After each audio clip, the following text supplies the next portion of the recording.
Guys, कैसे हैं आप लोग। उम्मीद है आप सब खुश रहे हों, अच्छे रहे हों। तो आज की वीडियो हम लाए हैं दैट।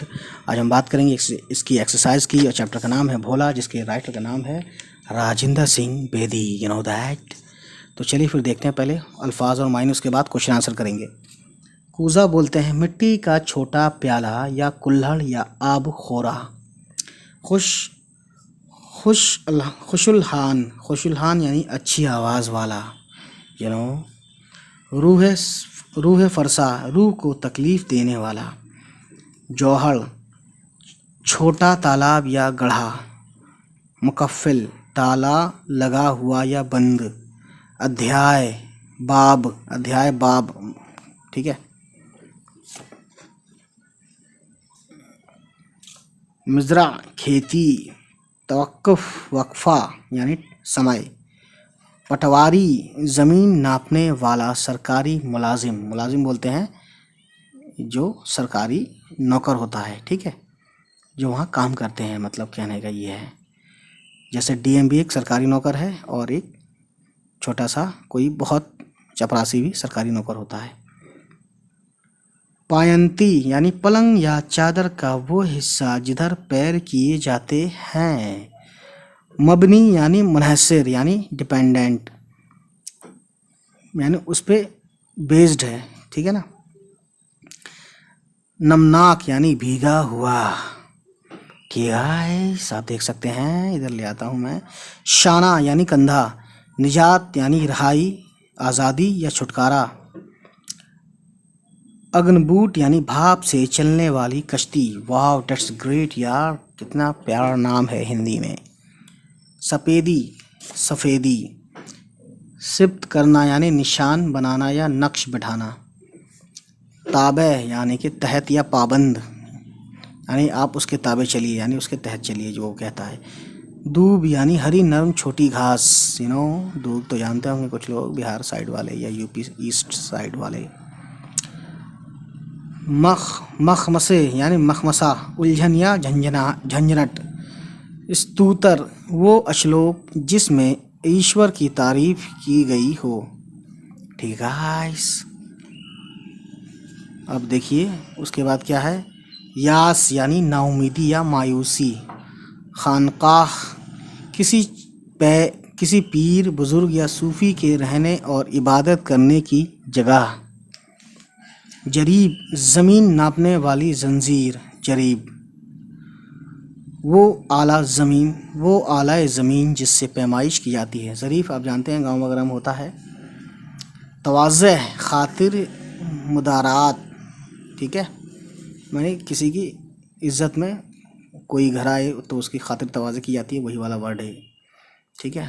पानी पिलाना, चाय पिलाना, या जो भी है जूस पिलाना, you know that very well. क्या पिलाना है तो आपके ऊपर है। ज़ेर लब होठों में या आहिस्ता। इस्तराहत आराम।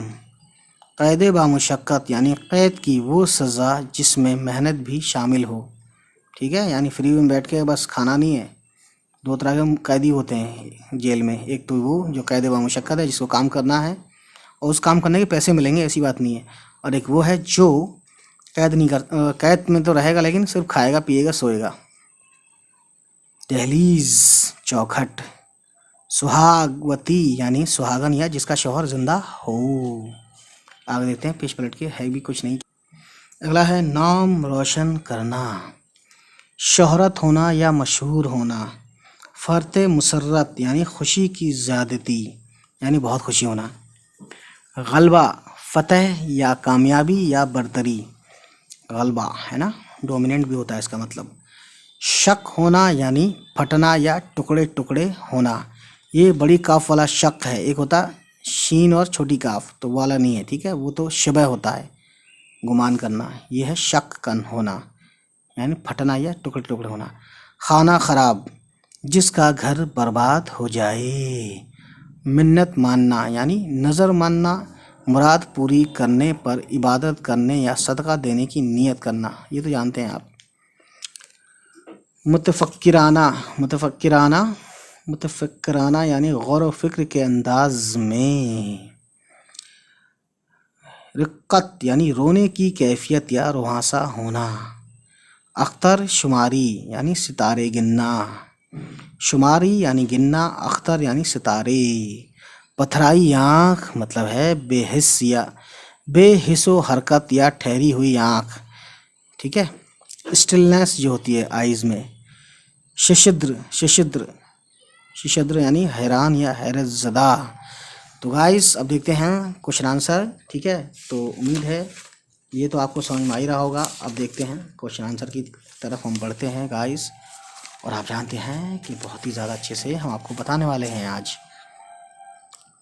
ठीक है गाइस। तो देखिए पहला है, भोला गीता शौक से क्यों सुनता था?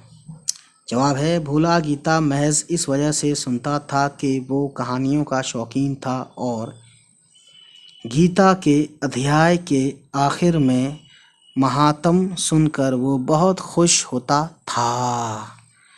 सवाल नंबर 2 है, दोपहर में कहानी सुनने के बावजूद भोला के चेहरे पर खुशी क्यों नहीं नज़र आ रही थी? That's very sad. ऐसा क्यों हुआ यार, देखते हैं। दादाजी ने दोपहर को कहानी सुनाने से पहले कहा कि दिन के वक्त कहानी सुनाने से मुसाफिर रास्ता भूल जाते हैं। भोला को अंदेशा था कि कहीं उसके मामू रास्ता ना भूल जाएं। अंदेशा बोलते हैं भय, नहीं अंदेशा बोलते हैं आशंका हिंदी में। अब गाइस देखते हैं सवाल नंबर 3, औरत का दिल मोहब्बत का समंदर होता है, मुसन्निफ यानी कि राइटर ने ये बात क्यों कही है? देखते हैं ऐसा क्यों कहा है, ये देखते हैं। जवाब, क्योंकि औरत माँ, बाप, बहन, भाई, खाविंद बोलते हैं हस्बैंड, हब्बी, बच्चे सबसे बहुत प्यार करती है और इतना करने पर भी वो प्यार ख़त्म नहीं होता। एक दिल के होते हुए भी वो सबको अपना दिल देती है। यही बात ख़त्म होती है। अगला क्वेश्चन नंबर 4, भोला कहाँ चला गया था और क्यों? जवाब है, भोला आम तौर पर रात को कहानी सुनता था। उस रोज़ उसने दादाजी से दोपहर को कहानी सुनी थी, ठीक है। या दोपहर के वक्त, आप थोड़ा सा चेंज भी कर सकते हैं, दोपहर के वक्त कहानी सुनी थी या दोपहर में, है ना। ये दोपहर को क्यों कर दिया ने, ये जो भी है। बहरहाल दादाजी ने उसे बताया था कि दोपहर को कहानी सुनाने से मुसाफिर रास्ता भूल जाते हैं। जब भोला के मामा जी दोबारा पढ़ते हैं, दिखा नहीं आपको, आई नो दैट। जब भोला के मामा जी रात होने तक घर नहीं आए तो वो आधी रात को घर की बत्ती लेकर परसपुर से आने वाली सड़क पर चला गया कि रात की तारीकी में यानी अंधेरे में उसके मामा जी रास्ता ना भूल जाएं। तो गाइस आज कहानी यहाँ ख़त्म होती है। उम्मीद है ये वीडियो आपको पसंद आई हो। चलिए फिर मिलते हैं आपसे, बाय बाय, टेक केयर।